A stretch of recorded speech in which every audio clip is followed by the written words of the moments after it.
before I was elected vice president, before I was elected United States Senator, I was elected Attorney General of the state of California, and I was a courtroom prosecutor before then.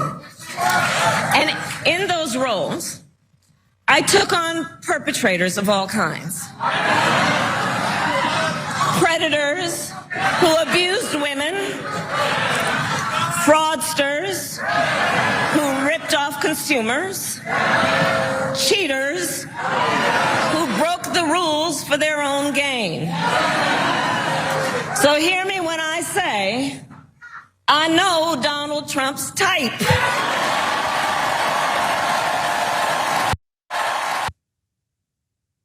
Kamala Harris made her first presidential rally speech in Milwaukee, Wisconsin, where she kept hitting Trump. She juxtaposed her record versus Trump's actions. Take a look. As Attorney General of California, I took on one of our country's largest for-profit colleges that was scamming students. Donald Trump ran a for-profit college that scammed students. As a prosecutor, I specialized in cases involving sexual abuse. Well, Trump was found liable for committing sexual abuse. As Attorney General of California, I took on the big Wall Street banks and held them accountable for fraud. Donald Trump was just found guilty of fraud on 34 counts.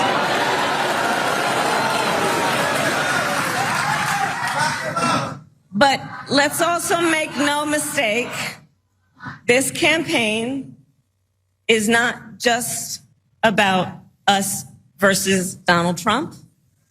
This campaign is about who we fight for, who we fight for. And toward the end of the speech, she hit Trump again, as well as Project 2025. Take a look. Donald Trump wants to take our country backward. He and his extreme Project 2025 agenda will weaken the middle class.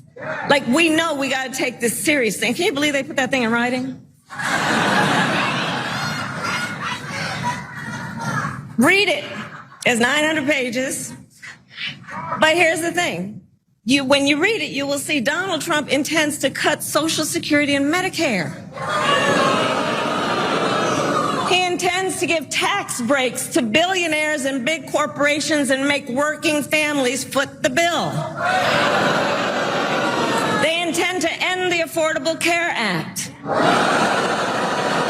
and take us back then to a time when insurance companies had the power to deny people with pre-existing conditions. Remember what that was like? Children with asthma? Women who survived breast cancer? Grandparents with diabetes? America has tried these failed economic policies before, but we are not going back.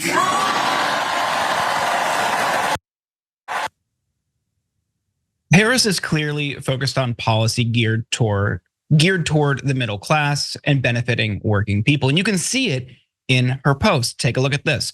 We believe in a future where every person has the opportunity not just to get by, but to get ahead.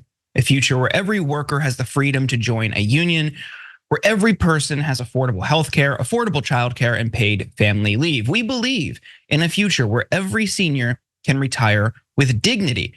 So this is to say, building up the middle class will be a defining goal of my presidency.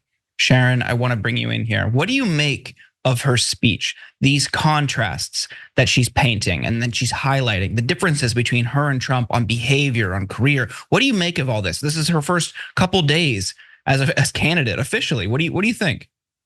I think she is defining, and I think defining this message, honing in on it, cementing it, repeating it, is what she must do. It's already giving her the identity of the prosecutor versus the felon. I rather like it.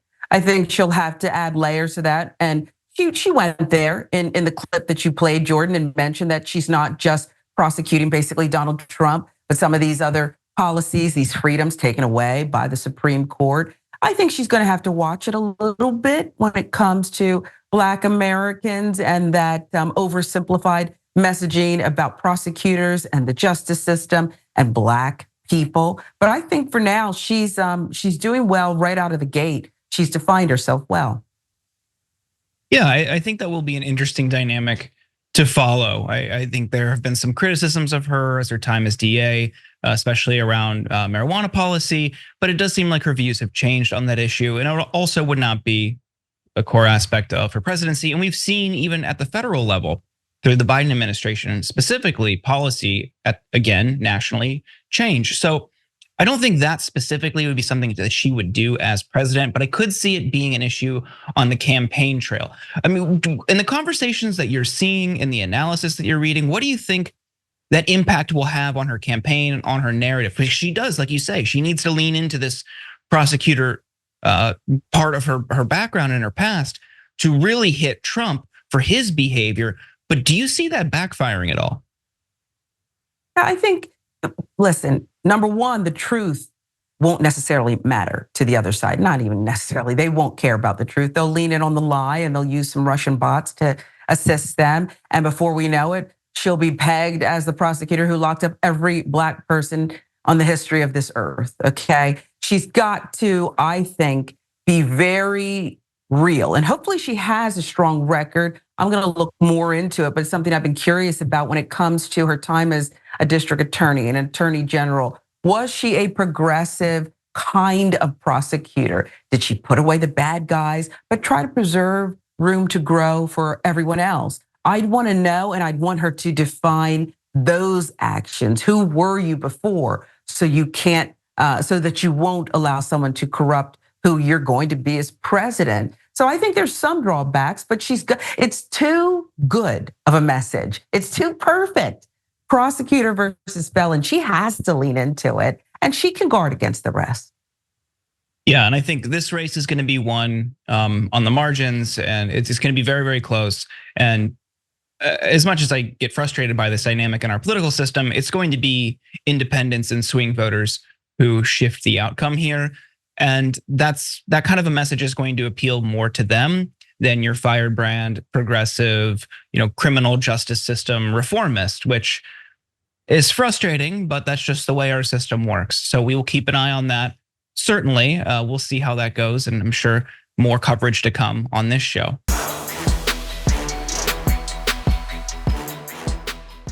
When you click the join button and become a tier 2 member, you get access to all of our weekly top 10 lists. What are you waiting for?